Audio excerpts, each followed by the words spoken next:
اس positions جو holder list تھی، جب یہ فہرست جاری ہوئی تو 13 اسلامی بھائی ایسے تھے کہ جن کا تعلق کراچی سٹی کے جامعات المدینہ سے تھا اور ان کی ملکی سطح پر پوزیشن آئی تھی۔ اور ایک اور بھی میں خصوصی بات آپ کو بیان کروں، انشاءاللہ العزیز سن کر خوشی ہوگی، ان 13 پوزیشنز میں سے 11 پوزیشنز 13 میں سے 11 پوزیشنز عالمی مدنی مرکز جامعۃ المدینہ فیضان مدینہ کے طلبہ کرام کی تھیں۔ مزید بھی سن کر آپ کو یہ بھی خوشی ہوگی کہ درس نظامی کا جو بالکل آخری درجہ ہوتا ہے، جسے دورہ حدیث شریف کا درجہ کہا جاتا ہے، اس کی جب پوزیشنز اناؤنس ہوئیں تو دورہ حدیث شریف میں پورے پاکستان میں جس طالب علم نے پہلی پوزیشن حاصل کی تھی اس کا تعلق بھی جامعۃ المدینہ فیضان مدینہ سے تھا، جس نے دوسری پوزیشن حاصل کی اس کا تعلق بھی عالمی مدنی مرکز جامعۃ المدینہ فیضان مدینہ سے تھا، جس نے تیسری پوزیشن حاصل کی تو اس کا تعلق بھی عالمی مدنی مرکز فیضان مدینہ سے تھا۔ باقاعدہ مجھے کئی ذمہ داران کے واٹس ایپ بھی آئے کہ بھائی ہمارے لیے تو کچھ چھوڑ دیتے،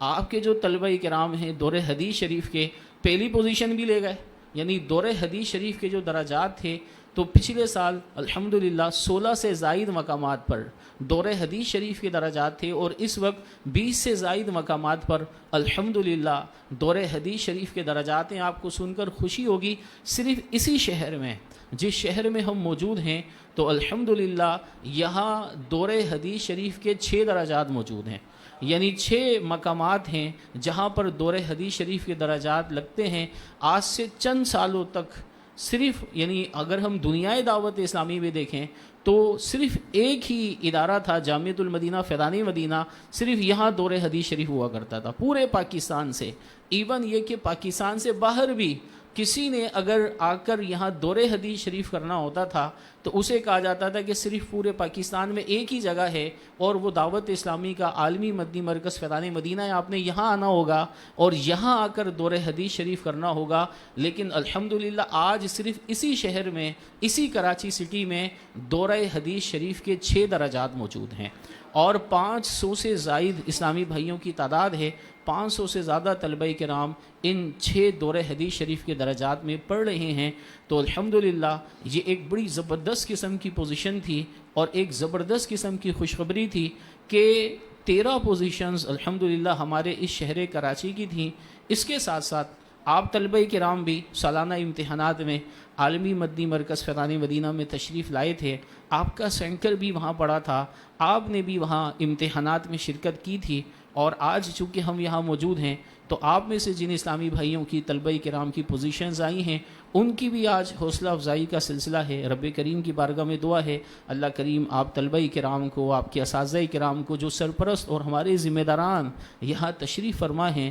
اللہ کریم سب کو برکت عطا فرمائے، اور علم نافع اللہ کریم ہمیں عطا فرمائے، اور علم غیر نافع سے رب کریم ہمیں بچائے۔ یہ یاد رکھیے گا، آج جو ہم یہاں موجود ہیں تو الحمدللہ آپ کے اس ادارے کا تعلق شہر کراچی کے ان اداروں میں ہوتا ہے کہ جہاں الحمدللہ آپ کو بہت زیادہ سہولتیں حاصل ہیں۔ یہاں آج آپ بیٹھتے ہیں، پڑھتے ہیں تو درجات میں آپ کے سامنے کرسی بھی ہے، کیبل بھی ہے، اسی طرح اے سی بھی موجود ہے، ٹھنڈی ہوا بھی ہے، بہترین اور زبردست قسم کے اساتذہ کرام بھی ہیں۔ زمانے ماضی میں، یعنی اگر ہم دیکھیں چونکہ وقت بھی بہت زیادہ ہو چکا ہے، زمانے ماضی میں جو علماء اسلام تھے جب علم دین حاصل کرنے کے لیے اپنے گھروں سے نکلتے تھے تو بعض اوقات علم دین کی راہ میں کتنی تکلیفیں برداشت کیا کرتے تھے۔ حضرت علامہ بکی بن مخلد رحمۃ اللہ تعالی علیہ، انہیں محدث قرطبہ بھی کہا جاتا ہے، 201 سنہ ہجری میں ان کی ولادت ہوئی ہے، اور یہ اندلس کے شہر قرطبہ میں پیدا ہوئے تھے، اور جب یہ بڑے ہوئے تو ان کا علم دین حاصل کرنے کا ذہن بنا، اور یہ جو دوسری سنہ ہجری ہے 241 سنہ ہجری میں امام احمد ابن حنبل کا وصال ہوا، اور یہ پیدا ہوئے تھے 201 سنہ ہجری میں۔ تو جب یہ 18-20 سال کی عمر کو پہنچے، سیر اعلام نبلا 13ویں جلد میں ان کا واقعہ بڑی تفصیل سے لکھا ہوا ہے کہ یہ جب 18-20 سال کی عمر کو پہنچے تو ان کا ذہن بنا کہ امام احمد ابن حنبل رحمۃ اللہ تعالی علیہ سے جا کر پڑھنا چاہیے۔ معلومات کی تو پتہ چلا کہ حضرت تو قرطبہ میں موجود ہیں، اندلس میں موجود ہیں جو موجودہ اسپین ہے، لیکن امام احمد ابن حنبل بغداد میں موجود ہیں۔ اور جب بغداد میں موجود ہیں تو جب معلومات کی اور سفر کا اندازہ لگایا تو پتہ یہ چلا کہ اسپین سے اندلس سے نکلنا پڑے گا، سمندر کو عبور کرنا پڑے گا، افریقہ پہنچنا پڑے گا، پھر افریقہ پہنچنے کے بعد دوبارہ سفر کا آغاز کرنا ہوگا اور پھر وہاں سے بغداد پہنچنا ہوگا، اور اگر یہ سفر کیا جائے گا تو کم از کم 2 سال لگیں گے، کم از کم 2 سال سفر کی حالت میں گزارنے ہوں گے۔ پھر اس کے بعد جا کر یہ امام احمد ابن حنبل رحمۃ اللہ تعالیٰ علیہ کے پاس یہ بغداد میں پہنچیں گے۔ تو حضرت علامہ بقی بن مخلد رحمۃ اللہ تعالیٰ علیہ اپنے گھر سے نکلتے ہیں، 2 سال مسلسل سفر میں گزارتے ہیں، اور مسلسل سفر میں گزارنے کے بعد پھر یہ بغداد پہنچتے ہیں۔ جب یہ شہر بغداد پہنچتے ہیں اور امام احمد ابن حنبل رحمۃ اللہ تعالیٰ علیہ کے بارے میں معلوم کرتے ہیں تو لوگ یہ بتاتے ہیں کہ امام احمد ابن حنبل رحمۃ اللہ تعالیٰ علیہ کے بارے میں حکم یہ دیا گیا ہے کہ انہیں ان کے گھر میں نظر بند کر دیا گیا ہے، اور یہ بغداد کی جامع مسجد میں جو درس حدیث دیا کرتے تھے تو ان کے درس حدیث دینے پر ابھی پابندی لگا دی گئی ہے، جو بادشاہ ہے اس نے منع کر دیا ہے، اور یہ اپنے گھر ہی میں رہتے ہیں۔ اب اندازہ لگائیے کہ وہ شخص کہ جو 2 سال مسلسل سفر کرنے کے بعد جس استاذ سے پڑھنے کے لیے پہنچا ہو، استاذ بھی موجود ہو، اسی طرح یہ پڑھنے والا بھی پہنچ گیا ہو، لیکن جس چیز کو پڑھنے کے لیے پہنچا ہو اس چیز کو پڑھانے پر پابندی لگا دی گئی ہو، یہ پوچھتے پوچھتے امام احمد ابن حنبل رحمۃ اللہ تعالیٰ علیہ کے گھر پر پہنچتے ہیں، دروازہ کھٹکھٹاتے ہیں، امام احمد ابن حنبل رحمۃ اللہ تعالیٰ علیہ تشریف لاتے ہیں، اور یہ اپنا مدعا بیان کرتے ہیں کہ حضور 2 سال کا سفر کیا ہے، اور راستے میں کئی بار موت کا آمنا سامنا بھی ہوا ہے، لیکن جیسے تیسے یہاں تک پہنچ گیا ہوں، مہربانی کریں اور مجھے آپ کچھ نہ کچھ علم حدیث پڑھا دیں۔ امام احمد ابن حنبل رحمۃ اللہ تعالیٰ علیہ پوچھتے ہیں کہاں سے آئے ہو؟ عرض کرتے ہیں بہت دور سے آیا ہوں۔ فرمایا کہ بہت دور سے آئے ہو تو زیادہ سے زیادہ افریقہ سے آ گئے ہوگے، افریقہ سے زیادہ تو دور سے لوگ نہیں آتے۔ فرمایا اتنی دور سے آیا ہوں کہ افریقہ تک پہنچنے کے لیے ایک سمندر کو عبور کرنا پڑتا ہے، اس سمندر کو عبور کر کے پہلے افریقہ پہنچا ہوں اور پھر افریقہ پہنچ کر آپ کی بارگاہ میں بغداد میں حاضر ہوا ہوں۔ فرمایا کہ اس وقت جو بادشاہ ہے تو اس نے میرے درس حدیث پر پابندی لگائی ہوئی ہے، میں تو طلبہ کرام کو احادیث نہیں پڑھا رہا ہوں۔ تو عرض کی حضور کوئی صورت تو نکالی ہے، بڑی طویل گفتگو ہوئی۔ فرمایا ایک صورت ہو سکتی ہے، صورت یہ ہے کہ یہ جو محلہ ہے تو اس محلے میں شام کے وقت کچھ فقیر آیا کرتے ہیں، اور فقیر آ کر دروازوں پر صدا لگاتے ہیں کہ ہمیں کچھ کھانے کے لیے دے دیا جائے، آپ کو لوگ یہاں جانتے نہیں ہیں، تو آپ یہ کریں کہ آپ فقیروں والے کپڑے پہنا کریں، ہاتھوں میں کشکول اٹھا لیا کریں، اور ایک لکڑی یا ڈنڈا بھی آپ کے ہاتھ میں ہو، اور فقیروں والے حلیے میں آ کر میرے دروازے پر پہنچ کر آپ صدا لگائیں، اور میں باہر نکلوں گا، اور اگر موقع مناسب لگے گا تو آپ کو کچھ نہ کچھ میں پڑھا دیا کروں گا، کچھ احادیث سنا دیا کروں گا۔ یہ کہتے ہیں کہ میرے لیے اتنا ہی بہت تھا۔ امام احمد ابن حنبل رحمۃ اللہ تعالیٰ علیہ کے گھر کے قریب ایک سرائے خانہ تھا، وہاں رہائش اختیار کی۔ روزانہ جب شام کا وقت ہوتا فقیروں والے کپڑے پہنتا اور مختلف جگہوں پر صدائیں دیتا دیتا امام احمد ابن حنبل رحمۃ اللہ تعالیٰ علیہ کے گھر پر پہنچتا، اور جب گھر پر پہنچتا تو پھر صدا دیتا الاجر رحمک اللہ، کہ مجھے بدلہ دیجئے، اللہ تبارک و تعالیٰ آپ پر رحم فرمائے گا۔ امام احمد ابن حنبل رحمۃ اللہ تعالیٰ علیہ دروازے پر تشریف لاتے، کہتے ہیں کہ کبھی 1 حدیث سنا دیتے، کبھی 2 حدیثیں سنا دیتے، اور کبھی کبھی ایسا بھی ہوتا کہ 3 حدیثیں سنا دیتے۔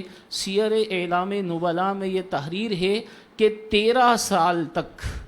سال تک ان کا یہ معمول رہا، اور امام احمد ابن حنبل رحمۃ اللہ تعالیٰ علیہ کے دروازے پر آ کر یہ روزانہ اسی طرح صدا لگایا کرتے تھے، اور کبھی 1 کبھی 2 کبھی 3 حدیثیں سن کر یہ لوٹ جایا کرتے تھے۔ تو اب آپ اندازہ لگائیے کہ زمانہ ماضی میں ہمارے جو اسلاف تھے، جو بزرگان دین رحمہم اللہ المبین تھے، انہوں نے کس طرح سے علم دین حاصل کیا۔ آج بڑا ایزی ہو گیا ہے نا ہمارے لیے، یعنی جب سلام سالانہ امتحانات آتے ہیں تو ہمیں ٹینشن ہو جایا کرتی ہے. ٹینشن یہ ہوتی ہے کہ اب تو مطالعہ کرنا پڑے گا, محنت کرنی پڑے گی. میں اکثر طلبہ کرام سے عرض کرتا ہوں کہ ہمارے یہاں طلبہ کرام 3 طرح کے ہوتے ہیں, اور آج جو دن ہے یہ ریزلٹ سرمنی کا دن ہے, ایوارڈ سرمنی کا دن ہے. جن طلبہ کرام کی اچھی کارکردگی ہے ان کو آج تحائف بھی دیے جائیں گے, حوصلہ افزائی بھی کی جائے گی. بعض وہ بھی ہوں گے کہ جن کا نام یہاں پکارا نہیں جائے گا, جن کو یہاں منچ پر اسٹیج پر بلایا نہیں جائے گا.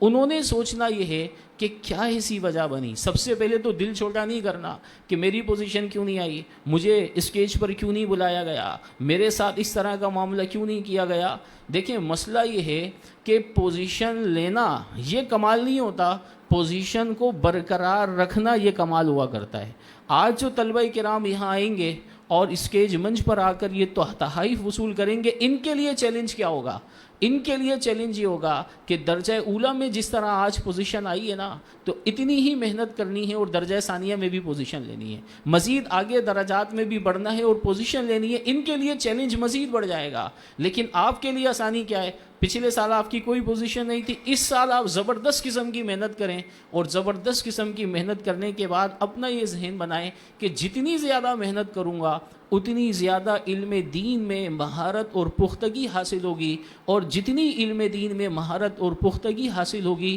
اتنا ہی زیادہ بہتر طریقے سے میں دین کا کام کر سکوں گا, دعوت اسلامی کی خدمت کر سکوں گا. تو اچھی نیتوں کے ساتھ علم دین کے سیکھنے کا جو یہ سلسلہ ہے اس کو مزید مضبوط کرنا ہے. تو بعض طلبہ وہ بھی ہوتے ہیں آج جو یہاں آئیں گے نا, جن کو تحائف دیے جائیں گے, یہ وہ طلبہ کرام ہیں جنہوں نے سالانہ امتحانات کی تیاریوں کا آغاز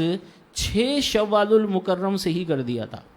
6 شوال المکرم یہ جامعۃ المدینہ کے کھلنے کا پہلا دن ہے, یعنی 6 شوال المکرم کو ہمارے جامعۃ المدینہ میں نئے تعلیمی سال کا آغاز ہوتا ہے. تو جن طلبہ کرام کی پوزیشنز آتی ہے یہ پورا سال پڑھنے والے ہوتے ہیں. ایسا نہیں ہوتا کہ امتحانات سے ایک دن پہلے یہ تیاری کرنا شروع کرتے ہیں, مطالعہ شروع کرتے ہیں اور ان کی جامعۃ المدینہ سطح پر, ملکی سطح پر پوزیشنز آ جاتی ہیں. ایسا نہیں ہوتا. اس طرح کا نارملی کوئی شارٹ کٹ نہیں ہوتا کہ آپ یہ سوچیں کہ میں امتحانات سے 2-3 دن پہلے پڑھنا شروع کروں گا اور پورے پاکستان میں پہلے نمبر پر آ جاؤں گا. ایسا نارملی نہیں ہوتا. تو یہ وہ طلبہ کرام ہوتے ہیں کہ جن کے سالانہ امتحانات کی تیاری جامعۃ المدینہ کھلنے کے پہلے دن کے ساتھ ہی ہو جاتی ہے. بعض طلبہ کرام وہ بھی ہوتے ہیں, چونکہ ہمارے پیپر شعبان المعظم میں ہوتے ہیں, تو بعض طلبہ کرام انتظار کرتے ہیں کہ رجب کا چاند نظر آئے گا اس کے بعد امتحانات کی تیاری شروع کریں گے. تو اب جب رجب کا چاند نظر آتا ہے تو امتحانات کی تیاری شروع کر دیتے ہیں. بعض وہ بھی ہوتے ہیں جو یہ کہتے ہیں کہ جب امتحانات بالکل کلوز ہو جائیں گے نا, یعنی امتحانات میں 1 ہفتہ رہ جائے گا تو پھر اس کے بعد ہم امتحانات کی تیاریوں کا آغاز کریں گے. تو بعض وہ بھی ہوتے ہیں. اسی وجہ سے آپ دیکھیں گے درجات میں آپ کے کچھ طلبہ کرام ایسے بھی ہیں جو مجاز ضمنی ہیں,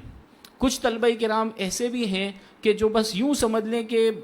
کچھ نہ کچھ ہلکی پھلکی مطلب ایوریج کے ساتھ نکل گئے, 40 سے 50% ان کا رزلٹ رہا. تو گویا کہ چونکہ ہر پیپر میں 40 نمبر لینا ضروری ہوتا ہے, تو کسی پیپر میں 40 ہیں, کسی میں 45 ہیں, کسی میں 50 ہیں, تو بس ایوریج مارکس کے ساتھ یہ کامیاب ہو گئے. بعض طلبہ وہ ہوتے ہیں جو اس سے تھوڑا اوپر ہوتے ہیں, 60-70 کے درمیان ہوتے ہیں, اور بعض وہ ہوتے ہیں کہ جو بالکل ہی اوپر ہوتے ہیں, 80+, 90+ ہوتے ہیں. تو یوں آپ کو طلبہ کرام کے اندر کیٹیگریز بھی ملیں گی. میں آپ اسلامی بھائیوں سے عرض کروں گا کہ ہر گزرتے دن کو آپ اپنے لیے غنیمت جانیے. اللہ کریم نے آپ کو علم دین حاصل کرنے کا جو موقع عطا فرمایا ہے, حدیث مبارکہ کے مفاہیم اور مضامین اس کے ہمیں اس طرح کے مل جاتے ہیں کہ انسان کو جو فرصت ملی ہے تو مشغولیت سے پہلے اس فرصت کو اپنے حق میں یہ غنیمت جانیں. اسی طرح اگر صحت ملی بھی ہے تو اس صحت کو بیماری سے پہلے اپنے حق میں یہ غنیمت جانیں. تو اللہ کریم نے آج جو ہمیں پڑھنے کا موقع دیا ہوا ہے تو ہم اس کو پڑھیں اور اچھی طریقے سے اپنے وقت کو استعمال کریں. مزید آگے علمی اعتبار سے اپنے آپ کو ترقی دیں. یاد رکھیے گا بعض اوقات ذہن میں آتا ہے کہ کوئی مجھے درس نظامی میں ایسا شارٹ کٹ مل جائے کہ روزانہ بس آدھے گھنٹے پڑھ پڑھ لوں اور میں بہت زبردست مضبوط اور متباہر قسم کا عالم دین بن جاؤں، ایسا نہیں ہوتا۔ آپ کو محنت کرنی ہوگی، آپ کو مطالعہ کرنا ہوگا۔ یہ ایک شعر ہے نا، بِقَدْرِ الْقَدِّ تَكْتَسِبُ الْمَعَالِي وَمَنْ طَلَبَ الْعُلَا سَاحِرَ اللَّيَالِي، فرمایا کہ تم اپنی کوششوں سے ہی بلند مقام کو حاصل کر سکتے ہو، اور جو شخص چاہتا ہے کہ وہ بلند مقام کو حاصل کرے، فرمایا ساحر اللیالی، وہ اپنی راتوں کو جگاتا ہے، راتوں کو جاگتا ہے، محنت کرتا ہے۔ امام شافعی رحمۃ اللہ تعالی علیہ سے کسی نے پوچھا، حضرت آپ کو اتنی مہارت کیسے مل گئی، علم دین میں اتنا رسوخ آپ کو کیسے مل گیا؟ فرمایا میں نے کبھی بھی کاغذ پر اعتماد نہیں کیا۔ کاغذ پر اعتماد نہیں کیا، مراد کیا ہے؟ مراد یہ ہے، ایسا نہیں ہے کہ میں نے کتاب میں لکھا ہوا دیکھا پڑھ لیا اور بس پڑھ کر کتاب پر ہی، بلکہ میں نے کتاب میں جو پڑھا، پڑھنے کے بعد اسے اپنے حافظے میں محفوظ کیا، اور حافظے میں اس طرح سے محفوظ کر لیا کہ اگر کتاب نہ بھی ہوئی نا تو ایسا نہیں ہے کہ کتاب نہیں ہے تو مجھے کچھ آتا بھی نہیں ہے، بلکہ میں نے کاغذ کے بجائے کاغذ پر لکھی گئی چیز کو اپنے حافظے میں محفوظ کیا، اور پھر اللہ کے کرم سے اپنے حافظے پر اعتماد کیا، چیزوں کو یاد کرتا چلا گیا۔ اللہ کریم نے یہ مقام عطا فرما دیا۔ دوسرا کام کیا کیا؟ فرمایا کبھی بھی علم دین کی طلب کی خاطر سفر کرنے سے گریز نہیں کیا۔ جب بھی پتہ چلا نا کہ فلاں شخص کے پاس کوئی ایسی چیز ہے جو علم دین سے متعلق ہے، سیکھنی چاہیے اور سفر کرنا پڑے گا، تو فرمایا کبھی بھی سفر کرنے سے گریز نہیں کیا۔ فرمایا تیسری چیز، اپنے آپ کو بمنزلہ جمادات بنا لیا، اپنے آپ کو میں نے پتھر کی طرح بنا لیا۔ پتھر راستے میں پڑا ہوتا ہے نا، تو راستے میں آنے والے افراد بعض اوقات پتھر کو ٹھوکر مارتے ہوئے آگے نکل جاتے ہیں۔ پتھر کو ٹھوکر ماری جائے، پتھر کو اٹھا کر ایک جگہ سے دوسری جگہ رکھ دیا جائے، اسی طرح پتھر کو جو زمین کے نیچے دفن، پتھر کو کوئی بھی فرق نہیں پڑتا۔ تو کہا کہ میں نے اپنے آپ کو بمنزلہ جمادات کے بنا لیا کہ علم دین کی راہ میں جتنی تکالیف آئیں گی نا، تو جس طرح پتھر کے اوپر کوئی فرق نہیں پڑتا، تو ان تکالیف کو برداشت کرنے کی میں نے ایسی عادت بنا لی کہ گویا کہ میں بھی ایک طرح سے پتھر ہوں کہ جتنی تکلیفیں آتی ہیں تو آئیں، لیکن میں نے علم دین حاصل کرنے سے رکنا نہیں ہے۔ فرمایا اور جو چوتھی چیز ہے وہ یہ ہے کہ میں کوے کی طرح روزانہ صبح کو بیدار ہو جایا کرتا تھا۔ جیسے ہی صبح کا آغاز ہوتا ہے تو کوا آپ دیکھیں گے آپ کو فضاؤں میں اڑتا ہوا نظر آتا ہے، یعنی وہ سوتا کم ہے۔ تو فرمایا کہ میں کوے کی طرح صبح جلدی بیدار ہو جایا کرتا تھا، یعنی رات کو سوتا ہی کم تھا۔ جب رات کو سوتا کم تھا، راتوں کو جاگتا تھا، علم دین میں اپنا وقت صرف کیا کرتا تھا، تو اللہ کریم نے یہ مقام عطا فرما دیا۔ تو اپنے بزرگوں کی آپ سیرت بھی پڑھیں، اور سیرت پڑھنے کے ساتھ ساتھ جو ان میں اچھی چیزیں ہیں آپ اسے ضرور اپنائیں۔ بعض اوقات ایسا ہوتا ہے نا، آج موبائل ہمارے ہاتھ میں آتا ہے، آج اب فیس بک ہے، یوٹیوب ہے، انسٹاگرام ہے، اسی طرح دیگر جو سوشل ایپس ہیں، ہاتھ میں موبائل آتا ہے، پتہ ہی نہیں چلتا 3 گھنٹے کیسے گزر گئے، پتہ ہی نہیں چلتا پوری رات کیسے گزر گئی، اور پھر ٹینشن ہوتی ہے کہ جناب رات تو ہم نے یہاں موبائل کے اوپر گزار دی، تو سبق تو یاد ہی کوئی نہیں کیا، تو پھر صبح درجے میں کیا ہوگا؟ یہ یاد رکھیے گا، شیطان کا جو پہلا وار ہوتا ہے نا، درس نظامی چھوڑ جانے والے طلبہ کرام کی تفصیل اگر آپ دیکھیں گے تو درس نظامی چھوڑنے کا جو پہلا سبب بنتا ہے وہ سبق یاد نہ کرنا ہے۔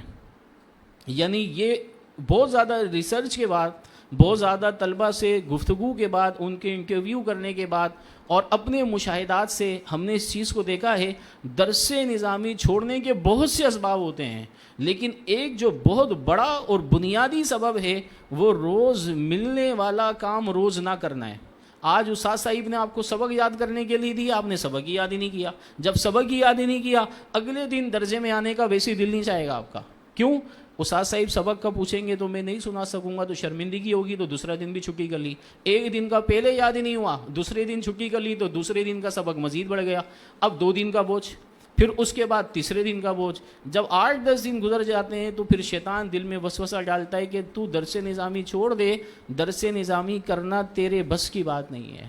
تو بہرحال روز کا ملنے والا کام آپ روز کریں، انشاءاللہ العزیز اللہ تبارک و تعالی ہمیں کامیابی بھی عطا فرمائے گا اور علم دین میں رسوخ بھی عطا فرمائے گا۔ رب کریم جل جلالہ و عم نوالہ کی بارگاہ میں دعا ہے کہ ہمیں اپنے اسلاف کی سیرت پر عمل کرنے کی توفیق عطا فرمائے، اور علم دین کی راہ میں آنے والی جو تکالیف ہیں اللہ تبارک و تعالی ان تکالیف کو ہمیں برداشت کرنے کی توفیق دے، اور ان تکالیف کے بدلے اللہ کریم آخرت میں ہمیں اجر عظیم عطا فرمائے۔ وما علینا الا البلاغ المبین۔